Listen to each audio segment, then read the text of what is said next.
Hey everybody, Hoosier Jedi here with another review for you. This time I'm talking episode 3 of season 2 of Arrow called Broken Dolls. And oh, is this a good one? Did I mention this is a good one? This is a good one. Okay, lots to talk about, lots of really cool stuff. Let's start by going to the island, because I really kind of thought that was one of the weaker aspects of this episode. Now, what exactly is going on with Slade and Oliver and Shadow continues to be a little unclear. I'm kind of in the camp of people who are hoping, I really hope this doesn't turn into some kind of a love triangle, because that really is very unnecessary, I think, and having it turn into Slade and Oliver turn on each other over a chick is just like the most cliche thing on God's green earth. Now, if Slade ultimately turns on Oliver because, hey, you were stupid and I got my face burned off, as could possibly have happened, as we see in this episode, okay, that makes a little bit more sense. But seeing Slade constantly going and telling Oliver, you can't get attached to people and all this other stuff, it just makes Slade seem like a petty dick, to be frank about it. And Slade, weren't you the one who was talking about your son Joey? I'm gonna assume that him being your son and all, you are attached to him. Now, granted, Slade is not giving Oliver exactly terrible advice here, and it's very obvious that he's coming from the place of still being pretty upset about being betrayed by Billy Wintergreen. But I don't know, it just doesn't really come. Like I said, it's just the way things are being presented makes Slade seem like he's really just being more petty rather than looking out for Oliver's best interests.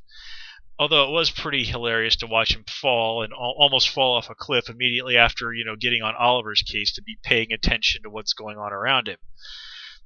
Doesn't exactly do wonders for his appearance's competency, but now, one thing about Shadow is I do like her mentioning that she's pre-med. Now, Yao Fei's counterpart in the DC universe is really nothing like the character that we see here. His counterpart, in terms of his name, Yao Fei in the DC universe proper, is a Chinese superhero with the name, I kid you not, Accomplished Perfect Physician. And he's a member of a Chinese superhero team called the Big Ten.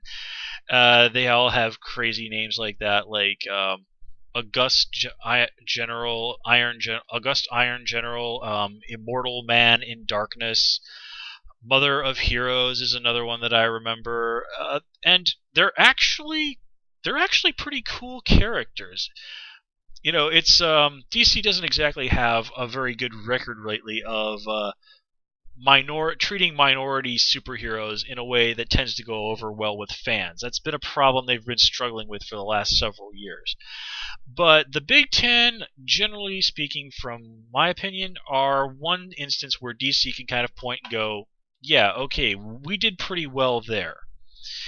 But anyway, so I did like that. Apart from that, though, I really don't have anything particular to say about Shadow. I think Shadow this season so far is actually one of the characters who's really not had a moment to shine. Like I said, my other review, Shadow, we've seen that Shadow can be really badass, but she still got taken down by these punks, and nobody noticed. But anyway, this episode does answer the question of whether or not Oliver spent that entire 5 years on the island. And considering that he's supposed to have at some point become a captain in the Bratva, well, he probably didn't do that on that island. And, well, this ship certainly seems to be looking at taking us in a direction where that could happen. And also, don't forget, Oliver does know how to speak Russian. So, and we've already seen Oliver learning Chinese, which, it was something that he actually used several times last season.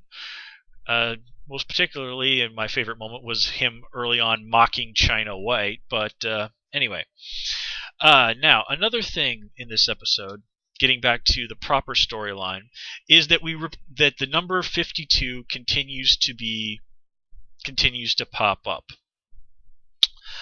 We see that once again the bad guy is hiding out in room 52 of the hotel. In fact, Quentin's call sign on the radio is DC-52. And this is, of course, a reference to DC Comics' New 52, which were the 52 new titles that they launched when they rebooted the DC Universe yet again, a couple of years back. And I think they're still doing that whole 52 alternate Earths in the DC Universe reality or something. Yeah. It's a little hard to keep track even for a fanboy like myself. Anyway, now at the core of this episode is basically about Quentin Lance. This is really Quentin's episode.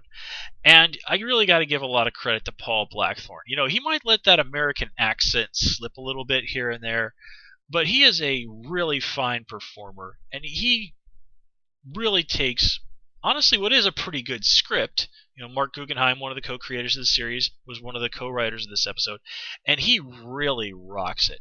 This is some really, really great insight into Quentin and how he ticks and how he views the world and what he thinks about. And it's just executed so well on Blackthorne's part. And I also have to say, Katie Cassidy, she's really does step up this episode. And she's a talented lady. I've been a little sad that she hasn't really had more moments to shine. It's been a while since she really, really had a standout moment. But this episode really does deliver for both Quentin and his daughter. And what I love, and what is one of the really great hallmarks of storytelling, and I love that the writers of Arrow recognize this, is something I've mentioned to you guys before, and that is parallels. Quentin and Laurel are just such complete parallels in this new season, and it makes for just such great stuff. I like how they're constantly, and they even see this themselves. They acknowledge that, hey, last year Laurel was the one who wanted to be on the vigilante side, and now it's Quentin. And we even get to see, to kind of sidetrack for a moment, a parallel between Oliver and Quentin. You know, Quentin says, maybe I'm trying a new way too. But anyway, let's kind of focus in on Quentin and Laurel. First of all, I love that Quentin is not afraid to call Laurel out on working with the vigilante, and Laurel is not afraid to do the exact same thing to him. And I love that Quentin, he sees through it pretty quickly that Laurel is projecting some of her feelings for the feelings that are eating her up inside onto taking down the vigilante. And he knows that this doesn't make sense. Now, Quentin doesn't know exactly why she's doing this. He doesn't know the cause of this.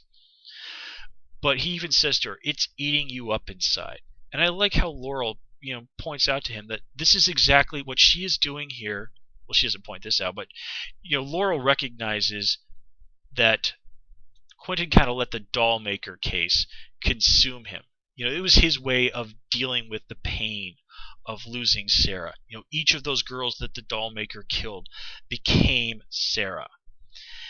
And, like father, like daughter, they are letting this guilt, this pain, they were letting this guilt and pain, I should say, consume them. And it came close to really sending these good people down a really bad path. We've seen that it's been heavily implied that Quentin's had some problems with alcohol. In fact, I think it was actually flat out stated that his drinking was part of the reason his marriage broke up. And now we see Laurel, that she's taking this guilt and turning it on the one of the people who's doing the most to try and help pull Starling City back from this pit that it's fallen into. Whatever you might want to say about him, the Hood is out there.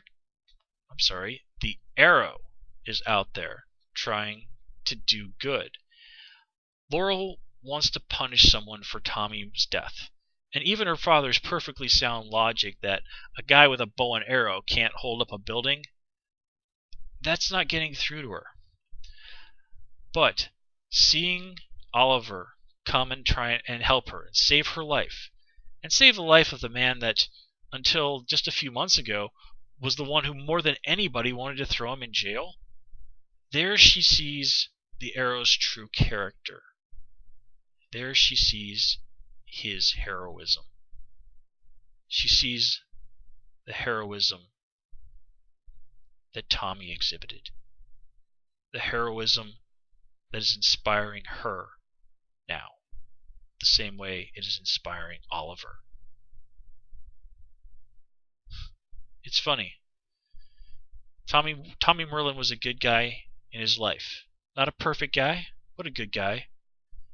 And even in death, Tommy Merlin is a guiding force. She even says, in a way, Tommy came to me. Now, for a minute, I was like, what? Is it like, did you see his ghost or something? But, of course, that's a little bit of a mislead. I mean, even Quentin Lance, I mean, literally, he and I said, what? At the exact same time. It was quite funny. But I think that was a deliberate thing on the writer's part, because in a way, Tommy's spirit is still there, inspiring Oliver, inspiring Laurel to do good, to be better. Well, Oliver is a little bit further down that super heroic path.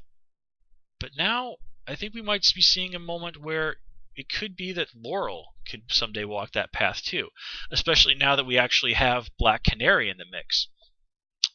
You know, one thing that's really interesting that another fan pointed out is that on Arrow, we're dealing with, in terms of superheroes, a lot of characters have predecessors. For example, the first Hood was Yao Fei. Remember, when we first see this guy, he's wearing essentially the same costume that Oliver is wearing when we first see him on the island. Now we've got another Black Canary roaming around. We don't know exactly who she is, although a lot of fans have a guess, which I've mentioned in my previous reviews, but we'll talk more about that next time, I think. So if this current Black Canary were to somehow die or step off the stage or whatever, well, now I think we could see more potential for Laurel stepping onto that path, if indeed in this universe becoming Black Canary is her ultimate destiny. And if it is, what an amazing tribute it would be to Tommy Merlin if these two heroes, Green Arrow and Black Canary, these two long-standing members of the Justice League, were to be out there doing this good, not just because it's good, not just because they're good people, not because they're heroes, but because he's still there, inspiring them, reminding them of what one man can do, the good one person can do, and the power that a person's sacrifice can inspire in others. Not bad for a guy who didn't have any powers, no fancy martial arts training, just a guy. Just a guy. Anyway, first of all, I also have to say I really like that it's Quentin Lance that kind of slaps the new moniker on him, the Arrow. It makes again for an interesting parallel to Malcolm Merlyn throwing out the name Green Arrow. Let me see here. I'm just looking at my notes real quick. Oh, yeah, almost forgot to mention. We learned this episode that Quentin's middle name is Larry. Last I checked, Larry was sort of a nickname version of Philip. At least I always thought it was. I used to have a stepdad named Larry, and his real name was Philip. But, okay, well, whatever. You know, I'm not an expert on the name Larry. You know. But anyway, in the comics, it's a little bit complicated, but in the comics there were two Black Canaries for a while. One version, Larry Lance was her husband, and the other version, Larry Lance was her father. She was the daughter of the original Black Canary. So yeah, some very nice use of continuity there. I definitely did get a kick out of that. Let's see. Not a huge amount to say about Thea this time around. She's just, she's there kind of having some nice moments with her mom, potentially setting up a future conflict with Roy if she discovers what's going on with the champagne. Now Moira, I was really surprised that she got at the moment that she got. Now I'd heard from just sort of reading a little bit, not spoilers, but just sort of reading some general talk about the this series that they were going to be doing the whole seeking the death penalty thing. And I'm pretty sure Starling City is supposed to be set somewhere in California, which I think currently does have the death penalty, so I don't really have any problem with that.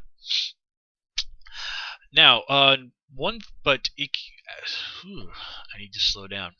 But what's really cool about what's going on with Moira is that conversation she has with her lawyer. It's like, holy crap, Moira, what else are you keeping from your kids? I mean, wasn't the earthquake, machine and all that stuff with Tempest? Wasn't that enough? Like, whoa, what's going on? But you have to wonder, well, maybe Moira knew more of Malcolm Merlin's secrets than we let on, than we've been led to believe. Or maybe this has nothing to do with Malcolm Merlin. Maybe it's something completely different, and who knows? I mean, the doors are totally open. And now Moira refers to her lawyer as Jean. Now, I believe it is official on the show that this lawyer is supposed to be Jean Loring, or at least that's supposed to be her name. In the comics, Jean Loring is a deemed attorney in the DC universe, and she's also, depending on when you're reading, the wife or ex-wife of the Atom. And hey, spoiler from a storyline from 2006, she ultimately went crazy, murdered another superhero's wife, and became the new Eclipso. Yeah, that was some pretty crazy stuff. Yeah, pretty crazy, even for superhero comics. Yep, not often you see a superhero's wife shoot another superhero's pregnant wife in the face with a shotgun. Comics can be a little bit dark sometimes. Anybody ever tell you that? Yeah, anyway. Let me see here. Nope, that covers everything I had to say about her. Oh, right, I almost forgot. Speaking of characters from the comics, Barton Mathis. The Dollmaker is a character from the comics, but he's a pretty new character. I really don't know anything about him. I haven't read any comics that he's had an appearance in. I did check the DC Comics wiki. He was a serial killer there, but he had a kind of a different thing going on, notably including wearing a mask made from the skin of his dead serial killer father. Have I mentioned to you guys that comic books can sometimes be a little bit dark? Because they can. Yeah.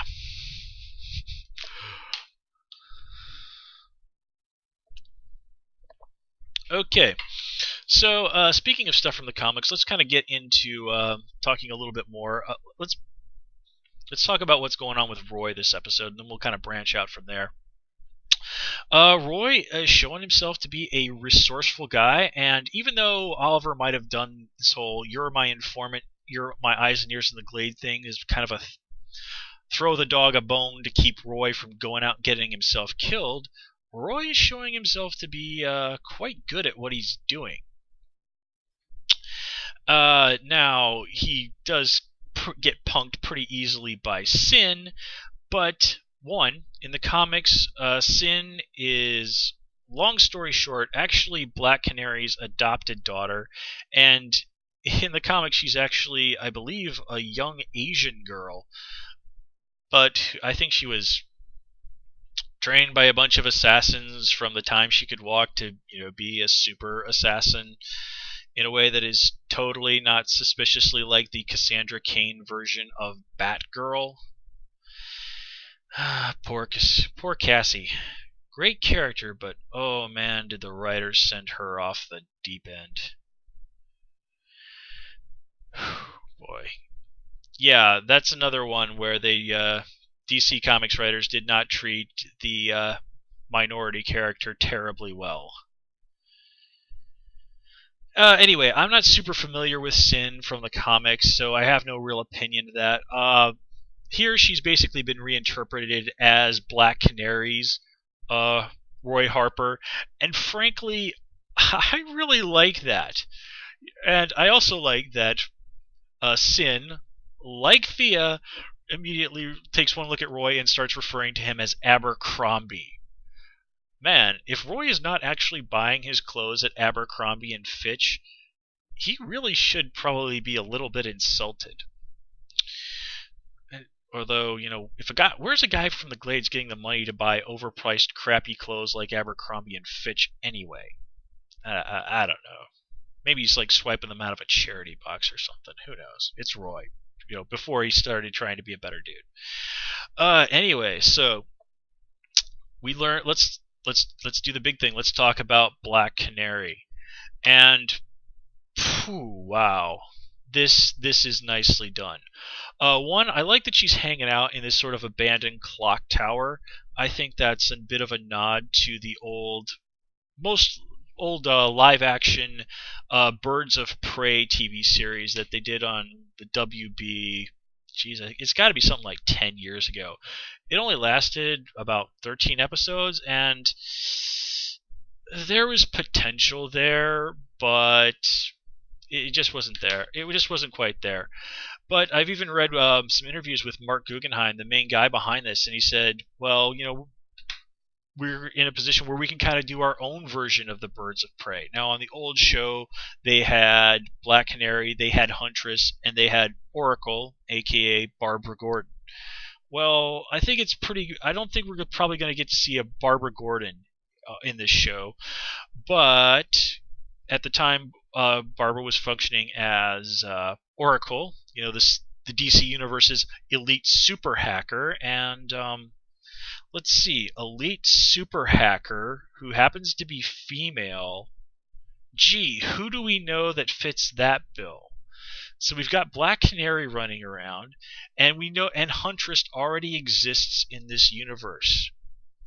Yeah, guys, it totally would not surprise me if we did not see somewhere down the road the Arrow Universe's version of the Birds of Prey, and I am totally down for that, because the Birds of Prey, if you don't know of them, are basically they're not really officially a superhero team, but they're generally a group of female superheroes who work together.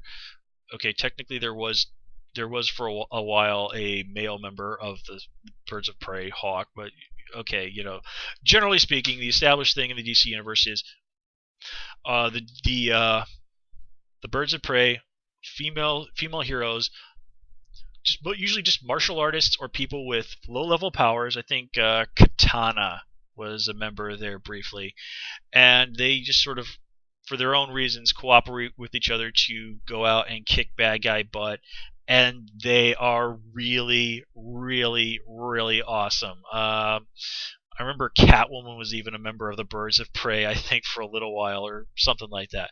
Anyway, Birds of Prey, really, really great book, especially when written by Gail Simone, immensely talented writer, and really one of the great, basically, if you want really great female characters, she is, male or female, one of the go-to people for great female characters.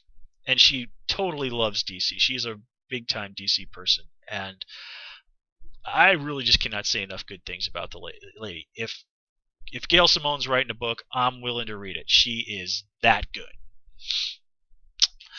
Let me see here. But anyway, Black Canary. Well, first of all, I'm pleasantly surprised that, I even said in my last review, I figured that Oliver was going to get out of that trap from the police by just popping out a gas pellet and grappling Hook out of there. Well, actually, that room probably didn't have a skylight. But anyway, okay, I was thinking smoke pellet was going to get him out of there. Black Canary popping up and saving the day? Totally did not see that coming. And then she whips out the device and suddenly starts shattering glass. I'm like, oh my god, the canary cry! It really is sometimes a little weird to say things like, the canary cry! Out loud and not feel like, like coolness itself should somehow physically manifest itself and smack me in the back of the head and say, you're doing it wrong. But I've resigned myself to the fact that I am an enormous and absolutely hopeless geek a long, long time ago. So, yeah, I am down with this sort of thing, baby. Yeah. Anyway, so we don't really get to a huge amount of insight into just who Canary is or what's going on with her, but we do see that she is really, really badass, and even Oliver is completely taking her seriously. Now, her whole shtick of sort of targeting men who are trying to attack women, that's never really been Black Canary's things in the comics. In fact, the only super character from the DC comics that I'm familiar with who kind of had that going on is sort of an obscure Batman character, a vigilante called Pagan, whose whole thing was her sister was raped and murdered in Gotham City, so she kind of went around and beat up guys who targeted women. And her superhero costume was a fairly crappy-looking mask with the symbol for female on it and what looks suspiciously like a lady's wrestling tights. She's only ever really had a handful of appearances, and frankly, I was never really terribly impressed by her. She felt like somebody who really should have originated. Basically, she was a character from the early 90s who felt like a character who should have come from the 70s. So it's really not surprising that she's not had very many appearances and is more or less, basically has really not appeared in any comics for about 20 years. So, yeah. But of course, the big kicker is Ra's al Ghul. Oh, so many things fall into place. And I love when that dude from the League of Assassins, because that's who Ra's al Ghul is the head of, is the League of Assassins, steps out and you realize, oh god, that's the outfit Malcolm Merlyn wore. That's the Dark Archer outfit. So, I guess we have a pretty good idea of who the man in Nanda Parbat that Malcolm Merlyn met was. Ra's al Ghul. And of course, this brings up a whole interesting set of questions, because one of the main shticks of Ra's al Ghul, if you're not familiar with the comics, is this thing called a Lazarus Pit. And Ra's al Ghul is a guy who has lived for hundreds and hundreds of years. He started off, I believe, as like an alchemist in the ancient Middle East. And he basically at some point discovered these things called Lazarus Pits. And these are places where bizarre stuff from the center of the earth leaks up to the surface. And if you immerse yourself in that, it can rejuvenate a living person and extend their lives for centuries. That's how he's been kept himself alive, is periodically he goes and immerses himself in this Lazarus Pit and renews himself. But what's really interesting about a Lazarus Pit, and it's been done in the comics, is that if you put a dead person's body into a Lazarus Pit, such is the power of the Lazarus Pit, it can bring them back to life.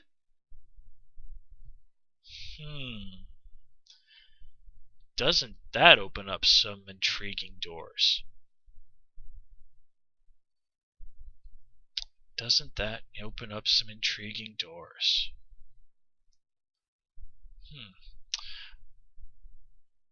Malcolm Merlyn, Tommy Merlyn, Robert Queen, Sarah Lance.